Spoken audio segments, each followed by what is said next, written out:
One of the things that really intrigues me is this idea, and I heard it many, many years ago. I'm not even sure of the original source where I heard it, but it goes like this. When you change the way you look at things, the things you look at change. Albert Einstein once observed that you have the most fundamental and major decision that you have to make in your life is this.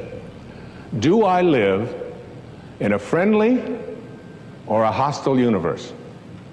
Which is it? Is it a universe that is filled with hostility and anger and people wanting to hate each other and people wanting to kill each other? Is that what you see? Because when you see the world that way, that's exactly what you will create for yourself in your life. This is from great scientific minds. And the interesting thing is that this is not just a clever play on words, that when you change the way you look at things, the things you look at change. It's actually a very scientific thing, and I'm going to show you that in just a moment. I'd like you to imagine the following scene. You're in your house. You've got your car keys in your hand. The lights go out. Power failure. You can't see a thing. You stumble around in your living room and you drop your keys. And you look around for a moment and you realize that you're never going to find them in the dark. But you look outside and you notice that the street lights are on. So in your mind, a light bulb goes off. I'm not going to sit around here in the dark and grope around looking for my keys when there's a light on outside. I'm going to go out here under the street light and I'm going to look for my keys. Why are you laughing? This makes a lot of sense. So you're out here and you're groping around and you're looking for your keys and you're looking and looking, and your neighbor comes along and says, "What happened, Wayne?" "Well, I dropped my keys." "Oh, I'll help you look for them." And the two of us are now down here looking for our keys and looking. Finally, he says to me, "Excuse me, but where did you drop your keys?" "Well, I dropped them in the house." He said, "You mean to tell me that you dropped your keys in the house and you're looking for them out here in the streetlight? Doesn't make any sense." And I said, "Well, it doesn't make any sense to grope around in the dark when there's light out here." Now you laugh and you think how silly that is, but isn't that exactly what we do when we have a problem, a difficulty, a struggle that is located inside and we're looking for the solution outside? Someplace outside of ourselves. It would be like going to the doctor and telling him all of your symptoms, and the doctor says, "Oh boy, you've got a lot of symptoms." And he starts writing out prescriptions. You need a prescription for this symptom, you need a prescription for that symptom, and finally he gets this 4 or 5, and you go to walk out, and you say, "Well, I'd like my prescriptions." He said, "No, I'll give this one to your mother-in-law, and I'll give this one to your neighbor, and I'll give this one to your daughter, and I'll give this one to your father." I mean, you're the one with the struggles and with the difficulties, and expecting somebody else to change or something outside of you to get better in order for you to make your life work at this level that I'm calling intention is something you have to really take a hard look at. It's in here. We have to see, the question isn't whether I'm connected to this field of intention. The question is, how ready am I to keep that connecting link absolutely corrosion-free? Now, I used to ask the question many years ago, from studying philosophy and teaching it for many years, who am I? Who am I? I'm pretty much at peace with that now. I really think that who I am is a piece of the divine source, disguised as an author and a father and a writer and someone who delivers these kinds of talks and so on. It's all a disguise. I remember when someone asked Mother Teresa, "What do you do every day in the streets of Calcutta?" She had a wonderful, profound answer. She said, "Every day I see Jesus Christ in all of his distressing disguises. I see the unfolding of Source, the unfolding of God, the unfolding of Spirit in all that I encounter. And I see it in myself as well. And I see that and know that. That's not the question that bugged me the most. The one that puzzled me the most is, where did I come from? Where did I come from? You ever ask yourself that question? I used to ponder that. I could remember I lived in a series of foster homes for a while when I was a young boy, until I was about 9.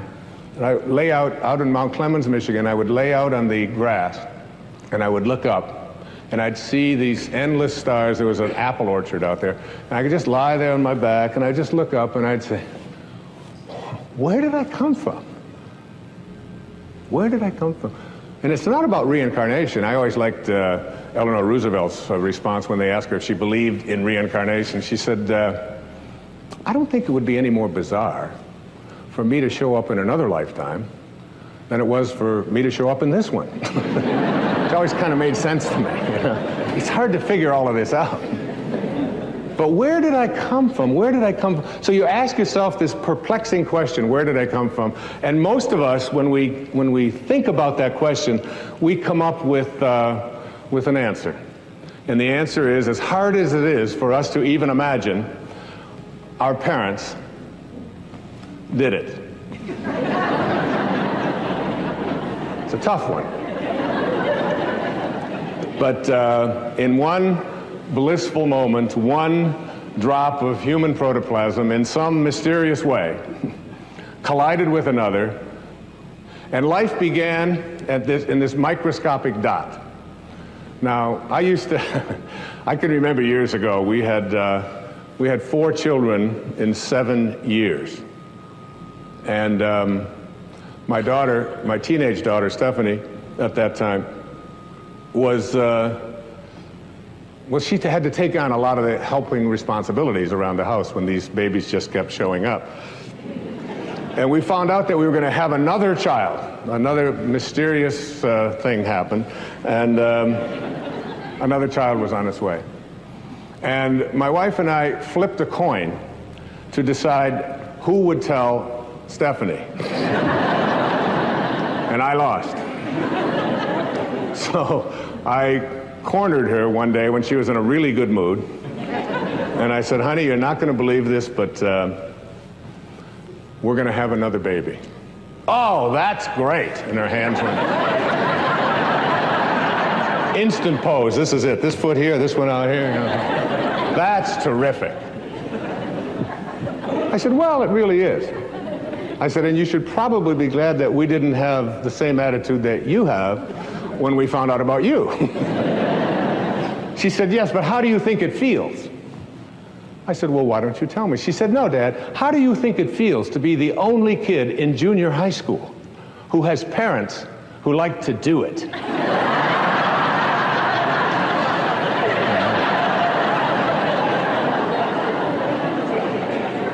And I said, Steph, I know this is going to be hard for you to accept, but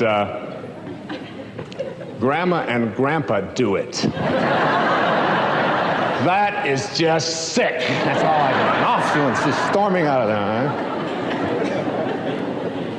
Huh? So when we think about where we come from, that sort of is the place that we get to in our hearts.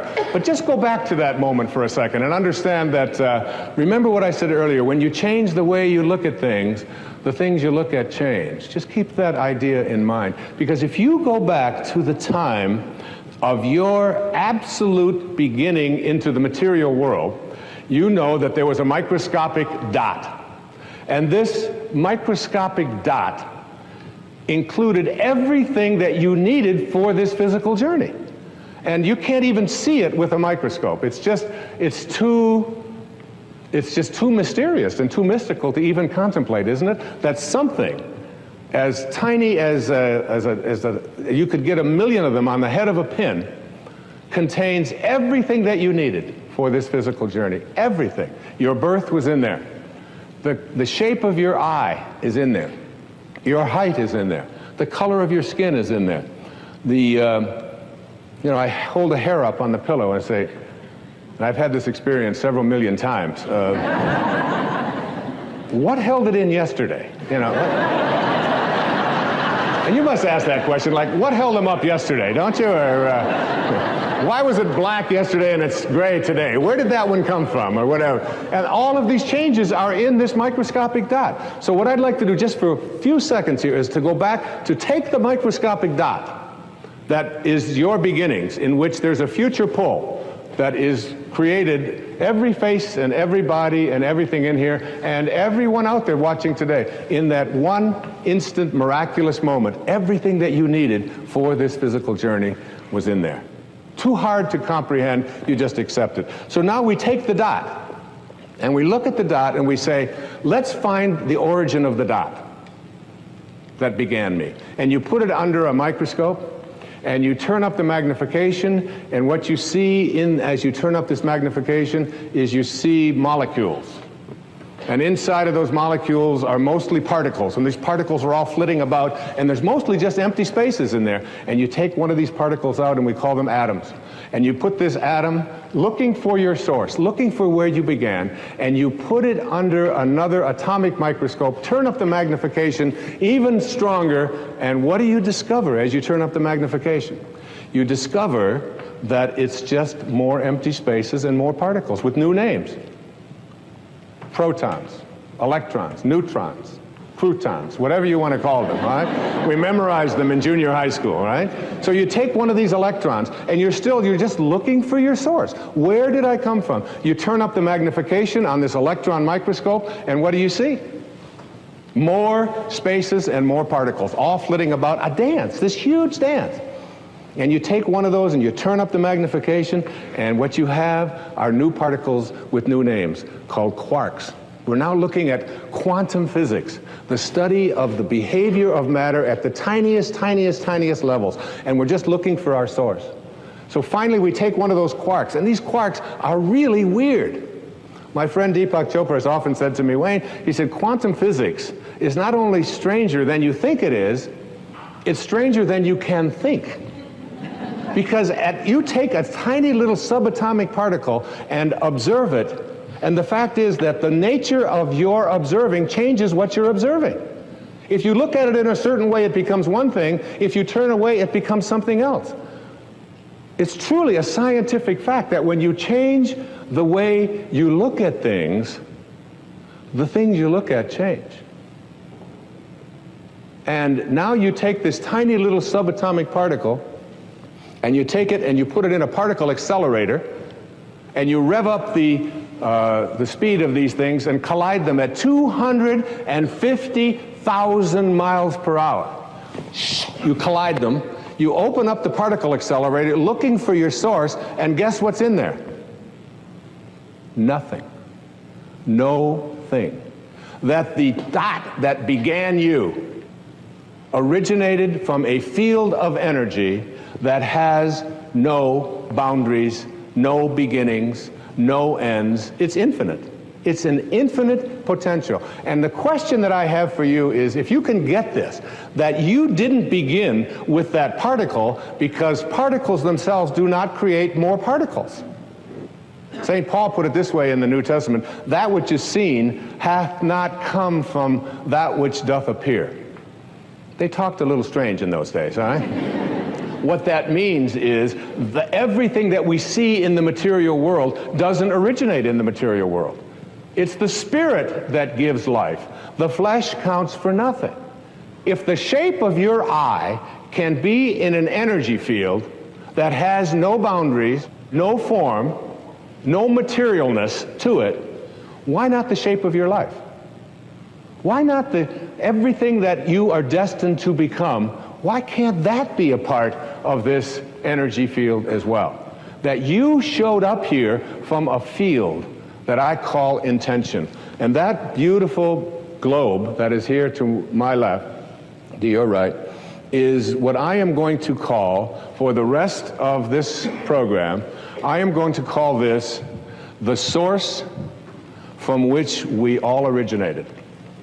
That every particle that shows up on this planet, and that's what Max Planck said, and that's what Carlos Castaneda said, and that's what every metaphysician said, that's what all of the great spiritual teachings on this planet say, that our source is spirit. It is something other than the physical. And if you had a set of magical binoculars, and you could look at that field, what I'm going to describe in this program is what that field would look like. And my suggestion to you here is this, that you are going to, if you want to understand intention and the power of intention, it means suspending your ego, the part of you that believes that you are separate from this source, because that's where all of our problems originated, all of our struggles, even our illnesses. This is a source of well-being. Everything that emanates from this source emanates from a field of well-being. It looks like something. It sounds like something. One of the things that it sounds like, I took from one of the great spiritual traditions in the universe.